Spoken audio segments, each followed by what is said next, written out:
Youth Congress നേതാവിനെ police സ്റ്റേഷനിൽ വെച്ച് മർദ്ദിക്കുന്നതിന്റെ സിസിടിവി ദൃശ്യങ്ങൾ മീഡിയ വണ്ണിന്. തൃശൂർ ചൊവ്വന്നൂർ മണ്ഡലം പ്രസിഡന്റ് സുജിത് VS-നെ കുന്നംകുളം പോലീസ് മർദ്ദിക്കുന്നതിന്റെ ദൃശ്യങ്ങളാണ് പുറത്തുവന്നത്. പോലീസ് പൂഴ്ത്തിവെച്ച 2023 നടന്ന സംഭവത്തിന്റെ ദൃശ്യങ്ങൾ നിയമ പോരാട്ടങ്ങൾക്കൊടുവിലാണ് പുറത്തുവിട്ടത്. മർദ്ദിച്ച ഉദ്യോഗസ്ഥർക്കെതിരെ നേരത്തെ വകുപ്പുതല നടപടി സ്വീകരിച്ചതാണെന്നും കോടതിയിൽ ക്രിമിനൽ നടപടിക്രമങ്ങൾ തുടരുകയാണെന്നും DIG ഹരീഷ് ശങ്കർ പ്രതികരിച്ചു.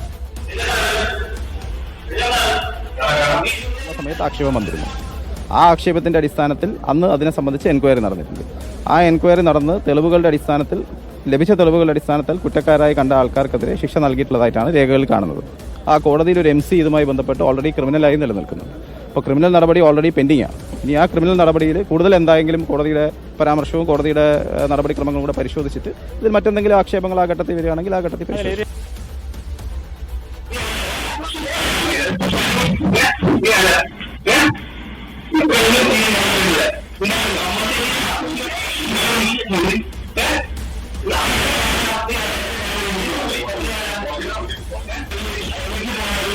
നടരാജ് പരശുറാം വിവരങ്ങൾ നൽകാനായി തൃശൂരിൽ നിന്ന് ചേരുന്നുണ്ട്. നടരാജ്, 2023 നടന്ന സംഭവത്തിന്റെ ദൃശ്യങ്ങളാണ് പുറത്തുവന്നത്.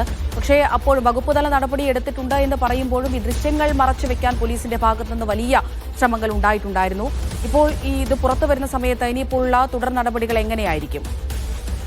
2023 തന്റെ സുഹൃത്തുക്കളെ വഴിയോരത്ത് നിൽക്കുന്നതിന് പോലീസ് ശകാരിച്ചതിന് യൂത്ത് കോൺഗ്രസ് പ്രവർത്തകരായ സുജിത്ത് ഈ വിഷയത്തിൽ ഇടപെട്ടത്. തുടർന്ന് സുജിത്തിനെതിരെ വ്യാജ FIR ചമച്ച പോലീസ് കേസെടുക്കുകയായിരുന്നു. മദ്യപിച്ച് സുജിത്ത് ഇവരുടെ കൃത്യനിർവഹണം തടസ്സപ്പെടുത്തി എന്ന് ചൂണ്ടിക്കാട്ടി ഒരു വ്യാജ FIR ഉണ്ടാക്കിയാണ് പോലീസ് സുജിത്തിനെ കൊടുക്കാൻ നോക്കിയത്. പോലീസ് സ്റ്റേഷനിൽ എത്തിച്ച യുവാവിനെ അതിക്രൂരമായി മർദ്ദിക്കുന്ന ദൃശ്യങ്ങളാണ് നമ്മളിപ്പോൾ പുറത്തുവിട്ടിരിക്കുന്നത്. വളരെ വളരെ ക്രൂരമായ ഒരു യുവാവിനെ പോലീസ് മർദ്ദിക്കുന്നത് നമുക്ക് കാണാൻ കഴിയും.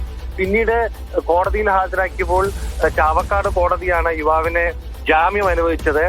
കോടതി നിർദ്ദേശപ്രകാരം നടത്തിയ വൈദ്യപരിശോധനയിൽ യുവാവ് മദ്യപിച്ചിട്ടില്ലെന്ന് വ്യക്തമായി. എന്തായാലും അതിനുശേഷം നടത്തിയ നിയമ പോരാട്ടങ്ങൾക്കൊടുവിലാണ് ഇപ്പോൾ ദൃശ്യങ്ങൾ സുജിത്തിന് ലഭിച്ചിരിക്കുന്നത്. പോലീസുകാർ ഇപ്പോഴും സർവീസിൽ തുടരുന്നു എന്നുള്ളതാണ് ഏറ്റവും ദുഃഖകരമായ കാര്യം.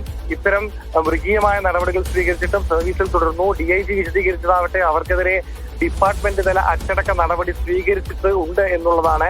ഇത്രയും ക്രൂരമായി മർദ്ദിക്കുന്നതിനെതിരെ ഈ നടപടി മതിയോ എന്നുള്ള ചോദ്യം ഇപ്പോഴും അവശേഷിക്കുന്നു. എന്തായാലും വിഷയത്തിൽ വലിയ പ്രതിഷേധത്തിൽ വരികയാണ് യൂത്ത് കോൺഗ്രസ്. കുന്നംകുളം പോലീസ് സ്റ്റേഷനിലേക്ക് മാർച്ച് നടത്തുമെന്ന് യൂത്ത് കോൺഗ്രസ് അറിയിച്ചിട്ടുണ്ട്. കോൺഗ്രസും വലിയ രീതിയിൽ സംഭവത്തെ അപലപിച്ചിട്ടുണ്ട്. എന്തായാലും ഈ യുവാവിന്റെ വലിയ നിരന്തര പോരാട്ടമാണ് ഒടുവിൽ ഈ ദൃശ്യങ്ങൾ പുറത്തുവരികയും പോലീസിന്റെ ക്രൂരമുഖം കേരളത്തിന് മുമ്പിൽ പൊതുസമൂഹത്തിന് മുമ്പിൽ കാണിക്കാൻ കഴിയുകയും ചെയ്തത് എന്നുള്ളതും എടുത്തു പറയേണ്ട കാര്യം. നടരാജി സൂചിപ്പിച്ചതുപോലെ തന്നെ അതിക്രൂരമായ മർദ്ദനം തന്നെയാണ് സുജിത്തിന് ഏൽക്കേണ്ടി വന്നത്.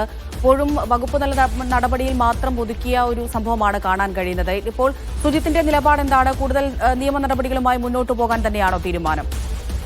സംഭവത്തിൽ ഒരു സ്ഥലമാറ്റം ഉദ്യോഗസ്ഥർക്കൊക്കെ തന്നെ ഈ കേസ് വന്ന സമയത്ത് ഉണ്ടായിരുന്നു. പക്ഷെ അതൊരു വലിയ നടപടിയല്ല. ഇവരുടെ ആനുവൽ ഇൻക്രിമെന്റ് പിടിച്ചിരിക്കുന്ന തരത്തിലൊക്കെ ഡിപ്പാർട്ട്മെന്റ് തല നടപടി അന്ന് നടന്നതായും അറിയുന്നുണ്ട്. പക്ഷേ സസ്പെൻഷനോ മറ്റു നടപടികളോ ഉണ്ടായിട്ടില്ല എന്നുള്ളത് ശ്രദ്ധേയമാണ്. നിലവിൽ കോടതിയുടെ മേൽനോട്ടത്തിലാണ് കേസ് നടക്കുന്നത്.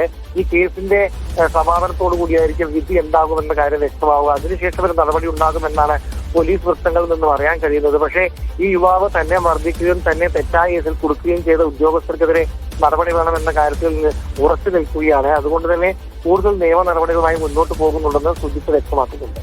ശരി, നടരാജ് പരശുറാമാണ് വിവരങ്ങൾ നൽകിയത്.